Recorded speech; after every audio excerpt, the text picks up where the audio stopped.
Welcome to Keeping It Real, the largest podcast made by real estate agents and for real estate agents. My name is DJ Paris. I am your guide and host through the show. Today is our monthly series called Unpopular Real Estate Opinions with Chris Linsell. Now, Chris is a real estate technology analyst and director of content at Luxury Presence.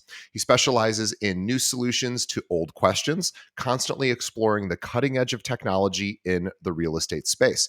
Chris is also Chris also has many years of experience as a licensed realtor in the state of Michigan, has worked as a marketer, a digital strategist, and a trainer for major national brands like Berkshire Hathaway Home Services of Michigan and Coldwell Banker Schmidt Realtors. Chris is currently, again, the director of content with Luxury Presence. He's an accomplished musician, actor, and speaker, and Chris has engaged with audiences ranging from sizes 30 to 3,000 and is often chosen to speak at the National Association of Realtors Conference, among many other regional conferences in the country. Chris, welcome once again to the show. DJ, it's a pleasure to be here with you and a pleasure to be having my second conversation in a row with you. Uh, Listeners, I'm going to hijack the intro here. DJ joined me for an interview where I got to chat him up and hear his opinions at a recent meeting for my team at Luxury Presence. And I got to say, you're good at interviewing, but you're good at being interviewed too, man. Well, thank you. I was very surprised and flattered to be able to speak to Luxury Presence for at least a few minutes and be a fly on the wall to see how the organization runs its meetings. And could not have been more impressed with the leadership there. And boy, the employees sure love working there, which I think is what a fun, exciting thing. I walked away from that meeting feeling energized and excited and just fun to be a part of it. And I come from that world. I come from the IT space, so it's a fun place to revisit. Well, But thank you for the nice compliment. It was a real honor for me to of the show to course. be there. Yeah, I mean it was great to have you there. I mean I'll be honest, I'm biased. I love what we're doing at Luxury Presence. I think everybody should check out what we're working on right now. But one way or the other, it's great to get together in any venue possible with you to talk about what's going on in the real estate space. And there's a lot happening right now. I mean, it is like the hits just keep on coming, it feels like. There is. I'd love to start and just spend a few moments on this. I know we're probably all a little tired of thinking about buyer compensation and the NAR lawsuit and what that's going to mean for the near future for agents with respect to commissions. And but we'd be remiss if we didn't spend a minute or so on it. We've talked about this before. We will continue to talk about it. It's not going to be the main focus of our conversation right now. But I read an interesting article on Inman. I think you might have seen it as well, where yesterday a professor from California, I forget where, was speaking at a Minnesota real estate conference and said, I don't think 6% commissions are going away. And I was excited to read that. He was then, I think, followed by a journalist from CNN who had the exact opposite opinion. But I just love the fact that these industry experts are debating and there isn't a clear consensus. So for me, the takeaway I got from reading those two reports was maybe we don't know how it's gonna impact actually an agent's income yet. So some obviously there's people on both sides, but the good news is not everyone's saying the same thing, or the same thing if it's commissions are fundamentally going to decrease. Yeah, yeah, that's true. I mean, it's interesting. The piece that you're referencing was a piece written by a journalist at Inman named Jim Dalrymple, who I had the pleasure of meeting and knowing for a while with as I've gotten a chance to speak with the Inman events and get to know their folks there. He's a really thoughtful guy, and Dalrymple teased out a handful of insights in this article uh, around how specifically this point of view is likely to affect the different kind of levels within the real estate space. And I mean, the reality is, if you are in a real estate market where uh, where the majority of your clients and the majority of the properties that are subject to either being purchased or of being purchased or sold, if you are in a market where 6% is certainly not, a small amount of money, but it's not going to make or break transactions necessarily. I have to agree. I think that there is a lot of evidence that would suggest that the NAR lawsuit settlement proposal is not going to dramatically pressure that commission rate. But I will say, I also think that we want to make sure we don't suffer from a cardinal sin of those of us who talk about real estate, which is we talk about real estate and the real estate industry in these big macro terms, forgetting that real estate is a micro industry. I Yeah. mean, it is almost a super micro industry when you think about how uh, even though it's interesting to hear stats and pundits talk about the industry at large, the industry in California and Texas and Oregon and Washington, D.C. has little effect on the industries in Chicago or in Michigan or in Iowa or in New Orleans. These are markets that really operate semi autonomously from one another. And so making big, broad macro predictions is kind of like trying to predict the weather for the entire country all at one time. It might be helpful to understand the averages, but it's not going to do you a lot of good when you're trying to pick what to wear that day.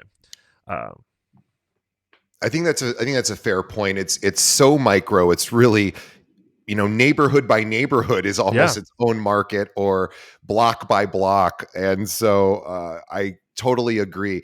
I do think that we're, as professionals, hyper focused on this issue. I don't know that most consumers are even all that aware yet. They will become more aware as more news stories are published, and more TV, the 24-hour news networks are going to be covering it, I'm sure, even more than they are already. But I just don't think this is something that most consumers are. I think they know something's going on, but I'm not sure they know exactly what. yeah, I agree. I agree completely. And I think one of the challenges in this conversation actually is that uh, despite how much we talk about the different kind of downstream effects of the NAR lawsuit, proposed lawsuit settlement, um, the way that those effects will ultimately play out is going to be market dependent. I am very confident that the friends I have that are operating in high value, high pressure, extraordinarily competitive markets like New York and Los Angeles, even the Washington D.C. area, the strategies that they are already adopting in order to account for what they expect to see as market changes are going to be incredibly different than the strategies necessary for agents in less competitive markets, agents in higher volume but lower price point markets, Yeah. agents who service a large set of referral clients rather than working with their own clients directly. There is there are like 100 different ways to slice this cake, and but I do want to say though, and would love to put forth a couple of suggestions, despite the fact that my basic message here is these big declarations are fun to listen to but difficult to apply. There Right. are a handful of universal things that professionals should be doing right now to adequately prepare their business for the shift. And that's the first thing is actually just to acknowledge the fact that a shift is coming, that there is going to be a shift in the way that the real estate industry is perceived by the public. There's going to be a shift in the requirements for contracts and for negotiation at every level. This is all pending the lawsuit approval. Which is maybe another conversation, but assuming that it is the settlement is approved, there are going to be universal things that need to be done. We are going to have to universally, doesn't matter which level of the business you operate in, universally, you are going to have to understand how a de facto guaranteed paycheck as a buyer's agent, how that the fact that that no longer exists is going to affect your cost of doing business. What is the margin on your transactions moving forward? Can you spend the same amount on leads? Is a great question. I hear a lot of people asking. If it used to be that I could pretty much guarantee myself a $10,000 commission check from a lead from Zillow, um, that would justify spending $1,000 on a closed lead from Zillow. If I can't guarantee that any longer, can I justify that purchase price for that closed lead? Does it adjust my business plan? These are all conversations that we should be having internally with ourselves and with our team right now. The changes that I'm going to be making in my business and in the businesses that I advise, and the changes that listeners are going to make are likely not going to be the same. We can certainly learn from each other, but don't hear a message of big macro. Messages are difficult to apply. Don't decode that as I don't have anything to do. It just means you got to figure out specifically what you need to do. I can't tell you exactly what that is unless I'm shoulder to shoulder with you. Yeah, I will say one thing that most agents would probably benefit from now having some time to prepare before the settlement, supposedly may go into effect this summer, is to perfect your buyer professional service fee conversation. And Hmm. now is the time to practice it. Talk to your managing broker, get some training. I'm seeing CE schools coming out with new programs now to really account for this shift and potentially in buyer compensation, Hmm. and creating programs and accreditations to really learn this. So even if you're not learning it at your firm, reach out to your CE company, reach out to lenders. They're starting to offer these educational platforms as well, Hmm. so that you can really be up to speed on what to do when you do work with a buyer in the future. So I'd say at Yeah. the very least, start working on having that conversation, because you're going to start having it a lot if you work with buyers. Totally. And the kind of the last note I would say on this is I would encourage folks not to fall into a trap of what I would say is false preparation or false confidence. I'll give you a good example of this. And let me just start by saying I'm not trying to throw any shade here, not trying to ruffle any feathers, though I probably will.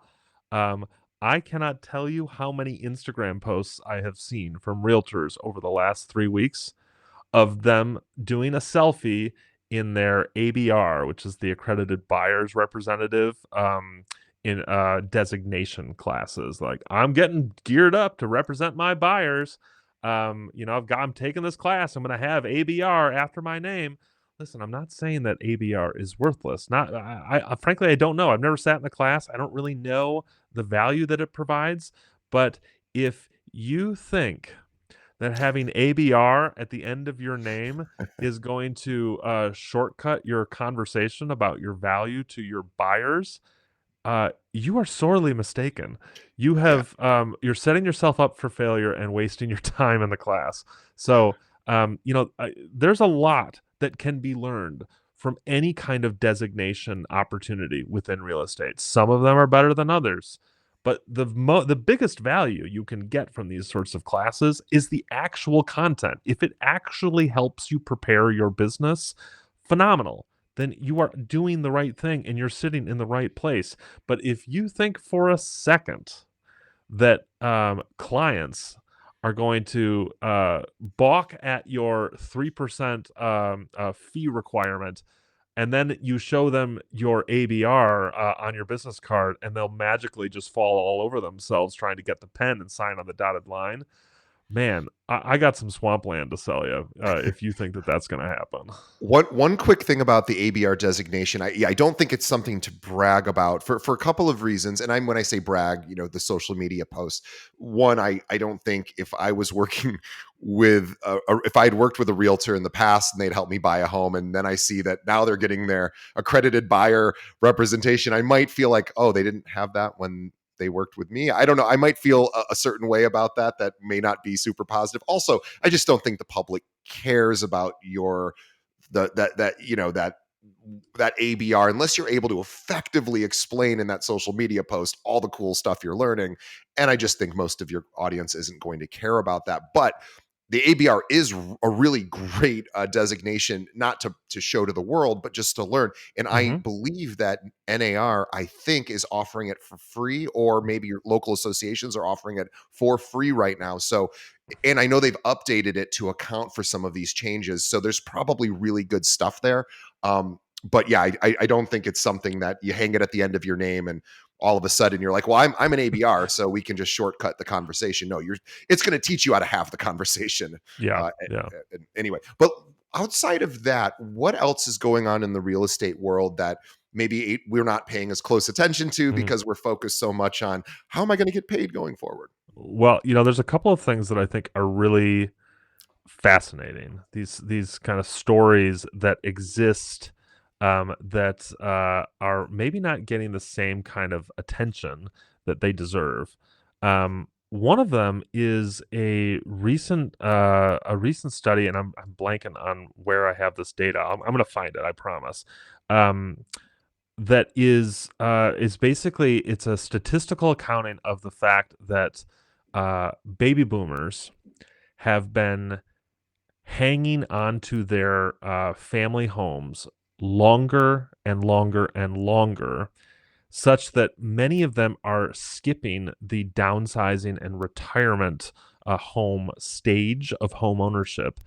And the big driver of this is that, especially in the last couple of years here, interest rates have been so volatile that, as it stands right now, even if they have a mortgage on their family home, um, to sell that home to buy something smaller, maybe less expensive, might result in a higher mortgage payment because interest rates are so dramatically high relative to where a lot of these folks refinanced during the valleys of COVID when it was sub 3%.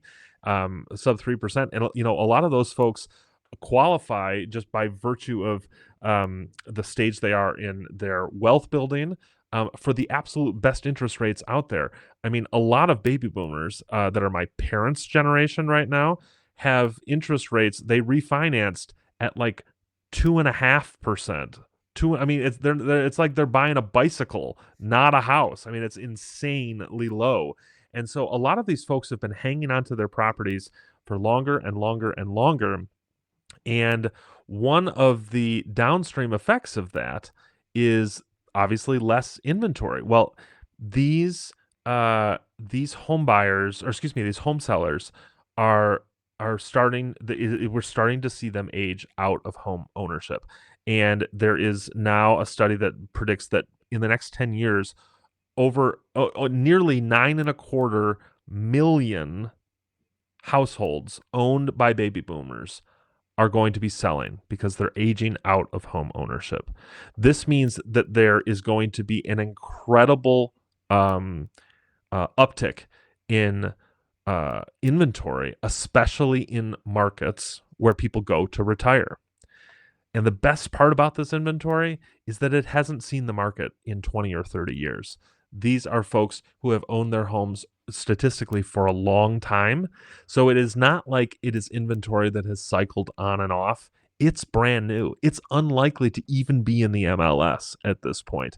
It is going to cause a lot of activity in markets where people retire. And I frankly am one, there's CNBC is calling this the silver tsunami of home inventory. I'm not totally sure I buy how dramatic that is. But I do think the tide is going to start rising especially in these retirement markets. I think the inventory pinch is starting to lessen. We might even see an inventory surplus in the next year or two. Yeah, I had a couple of thoughts as you were going through that sort of idea of baby boomers retiring. Right now it's middle of April. We are seeing currently interest rates at the highest they've been for the year, and we're due to inflation and the economy. We're now seeing the Fed possibly signaling that they're not looking to decrease rates in the immediate future. Uh, Immediate being the next few months kind of situation. So that may or may not happen. Of course, that's a guess. But we are, to your first point about baby boomers having, let's be honest, they refinanced when rates were low in most Hmm. cases, and now they either have fully paid off their home or they still have a mortgage, but they're paying 2.5%, 3%, 4% at most, and going to 7.5% in retirement. Yes, it doesn't feel good, and Hmm. it's not something that homeowners know what they're paying in their mortgage. They know that amount, and they're going to be in for some sticker shock. And so, as a result, you're right. They're sitting on the sidelines because they just want to wait for a better interest rate now, or the inventory is not quite there to buy. Hmm. Um, However, what I was thinking about is, as a real estate agent, what they could do to start preparing for eventually this huge surplus of listings that's going to be happening is really thinking about how can I capture more of that market share in the next decade. And I think there's some strategic partnerships you Hmm. can build. Yeah. Couple of industries come to mind: real estate. Sorry, uh, estate planning, rather, Hmm. estate planning attorneys. I was going to say real estate attorneys. Those are always good to have relationships with. Estate planning attorneys, those are the people that do wills and trusts and really do wealth transfer and succession planning, and sort of just maintaining the wealth that's been built up in that family over the years, which includes, of course, real property, which would be of course, home ownership. So this is an opportunity to build relationships with financial advisors, accountants, anyone who is going to be assisting the baby boomers in the last stages of their life, with respect to their economic life and Hmm. and health. So these are a good time to really build those connections and relationships, so that when interest rates do come down, or hopefully come down, and we start to see some of those seniors think about it's time to downsize and move, and now rates are at an attractive level, you want to be the person, of course, that they reach out to. The other thing I was thinking about with respect to what you were saying is that there's a lot of inventory that, look, my parents have been in their home since 1980. They have not downsized yet, and Hmm. eventually they will. And guess what? That home, I don't know if it was ever on the MLS or not. It was a Hmm. new build at the time, so it's likely, I don't know if it would have gone on there back in 1980 or not.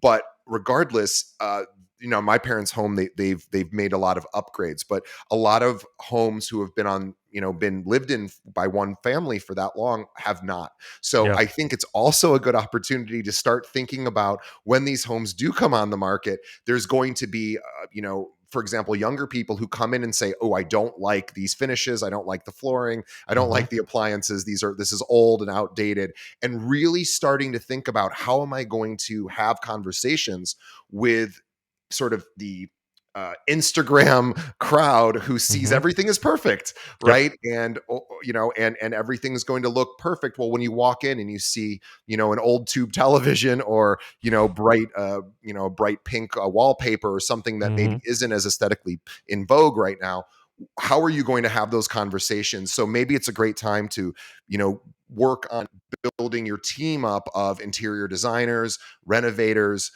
construction people that know how to take an older property and really modify it, so that when you walk through, you're like, "Don't worry, I have a team that can fix this, and this."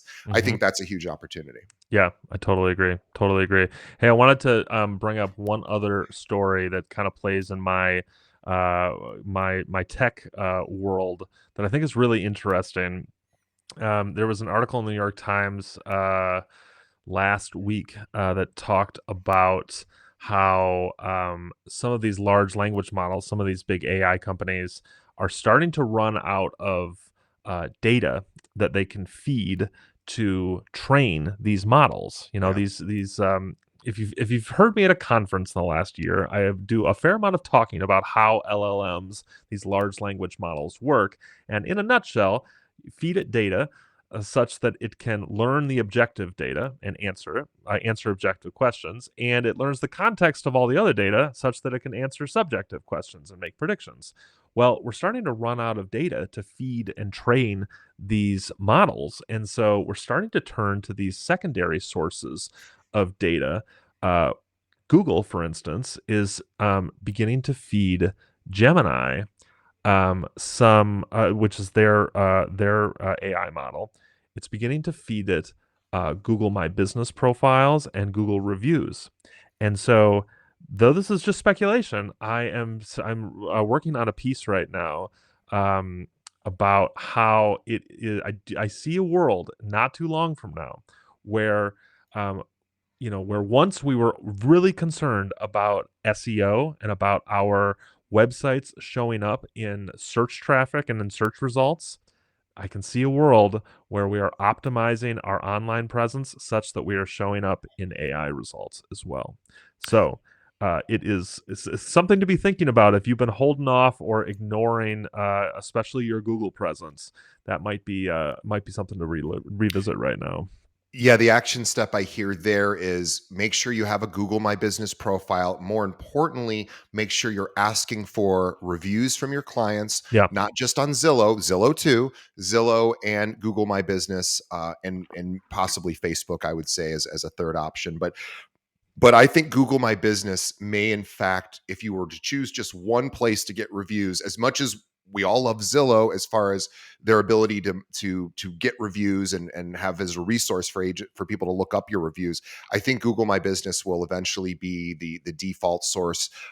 We've seen Google take that over from Yelp and essentially decimated Yelp's position in the marketplace as the review. I mean, they're still around, but they are not what they were. And so this is a great time to not only have a Google My Business account, get reviews, but also post regular content. So Hmm. Google My Business is kind of a micro blogging site. So you can actually write content on there or post images, videos. This is a time. So if you're posting on Facebook, Instagram, TikTok, dump those same videos and content right into Google My Business. Google loves that. And again, Google My Business is hyper local. So this is different from TikTok, Instagram, and Facebook. So you want this, they're going to serve this up to local members of your community more likely Hmm. than other platforms. So totally agree there. Yeah.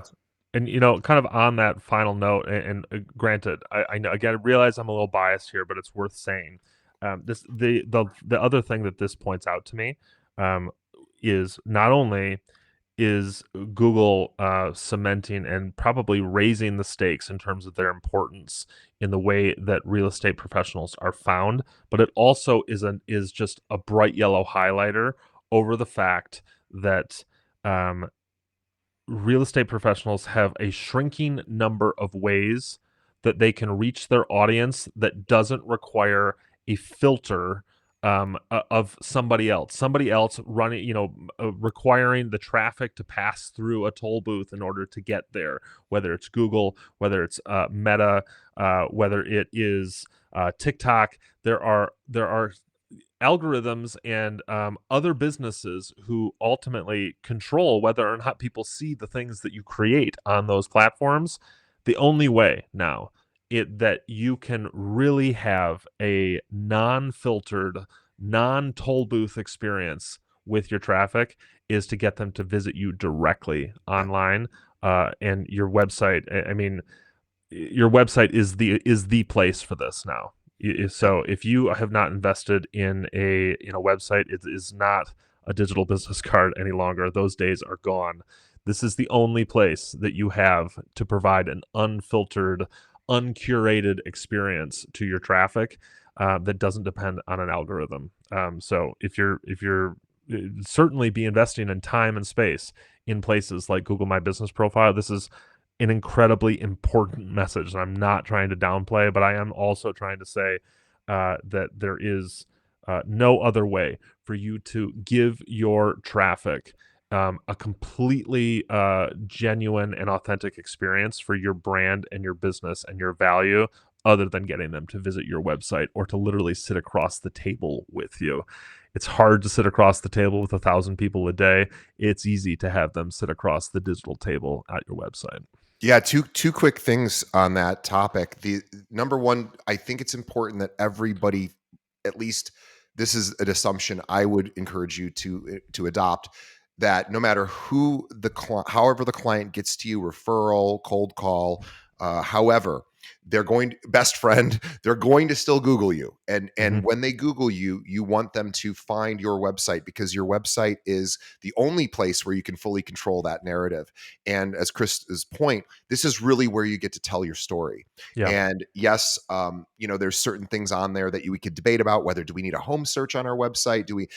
Okay, that's debatable. But one thing that people do want to know is about you, and you get to tell your story there. And there's so many great providers now that can build uh, really nice looking and functional and with a good user experience websites for inexpensive pricing. But just remember, people are going to Google you. And yes, they may find your Google My Business, they may read your reviews. They're also going to look for your website. And Yeah. this is where you get to say, here's who I am and here's what I'm all about. And I think it can really help, close those deals. Um, Totally agree. and, and I just wanted to make one point about AI. I was talking about training language models. I know that I think Reddit inked a deal with ChatGPT. I could be Mhm. wrong about this, but I know Reddit has inked a deal with one of the AI engines to train on Reddit data. And I just thought, for any of us that use Reddit, that seems very scary to me because a lot of Reddit conversation is not always what I would consider to be normal discourse in polite society. But I'm curious to see what it's going to learn from some of these Reddit comments. Agreed. Yeah, that will be very interesting. I think if you zoom out at Reddit, it gets more acceptable. But yeah, if you zoom in on If you micro zoom in, conversations, you can get bring some lost in some dark sunglasses. Yeah. corners. I love Reddit. I'm a daily Reddit user myself, but I, Yeah, I same. do I do just in the way people communicate on Reddit, whether it's positive or negative, it isn't always complete sentences. It isn't always. So I'll be very curious to see what is done with this data. But anyway, great place to wrap up for today. And Chris, as always, on behalf of the audience, thank you for coming on once again. You've been with us for years and years and provide such a fresh and unique and informed voice for what's going on in the real estate industry. Our audience loves it and they appreciate you. So, on behalf of them, thanks. On behalf of Chris and myself, also thanks to everyone listening right now. Look, we wouldn't continue to be able to do these shows if you didn't tune in. So, we work for you. We appreciate you. Let us know what we can do to improve. If there's certain topics you'd like Chris and I to discuss, we can prepare for that. And Mhm. we'd love to. So please let us know. You can, email the show or write us a note somewhere in social media. We're easy to find. Chris, you can also find on Twitter and on LinkedIn. We'll have links to his account, and he's also on Facebook. Of course, he's everywhere. But feel free to reach out to Chris, and he loves, having conversations in sort of, thorough and extensive conversations about these topics as they affect your business. So please reach out to him. ChrisLinsell.com is where you can go to learn all about Chris and what he offers, because he speaks at many conferences, including National Association of Realtor conferences, every year, as well as regional conferences, Inman, various ones that you may attend. Chris is likely to show up there, but if you would like him to show up at a conference or speak to your brokerage or any sort of industry event, definitely reach out to him. And Chris, do you have any exciting speaking engagements coming up in the next month or two? I'm gonna be at Iman Connect in Miami Beach in May. So come find me. I'll be the guy with the Hawaiian shirt and the sunglasses on. Um, and let's see here. A handful of other things, including amazing opportunity to address the group of Alberta realtors in Edmonton this fall that I'm super excited about. And I guess I'll also use this time give a special shout out to my friends at the Minneapolis Realtors Association. I got the opportunity to speak at their event last month, or excuse me, last week. and it was just really a fantastic time to connect with some awesome professionals. So And yeah, I'm embarrassed because I had said earlier that I was referencing a professor that went. I think it was at that conference that person no, might have it was a different one. different one. I think that conference was happening at Minnesota, at the University of Minnesota, Oh, that's actually. funny. Two Um, different Minnesota conferences. but yeah. So anyway, long story short, people in Minnesota, you're getting a lot of good real estate conference content right now. So good on you. Love Minneapolis, one of my favorite places. Mall of America, can't go wrong. Um, but yeah, if you want to connect, I'd love to chat. And special thanks to those who have reached out. I had a chance to connect with some amazing listeners from this show. Like DJ said, I love having conversations with folks. I love arguing with folks over common good items that we can use to build each other and our business better. And would love to be a part of delivering value to your membership if you're looking for a speaker or for some provocative conversation around the topics that are governing the real estate business right now. ChrisLinsell.com is where you can reach out to Chris and have those conversations or see what his availability is to come speak at one of your events. Again, thanks to everyone for sticking around to the end. Please tell a friend about this podcast. Please tell a friend about this episode. This, I think, is particularly an important one for agents to think about what's going on right now. So please feel free to share this with them and leave us a review. Hit the like and subscribe button as well. We appreciate it. And we will see everybody on the next episode. Thanks, Chris. Thanks, TJ. Talk to you soon.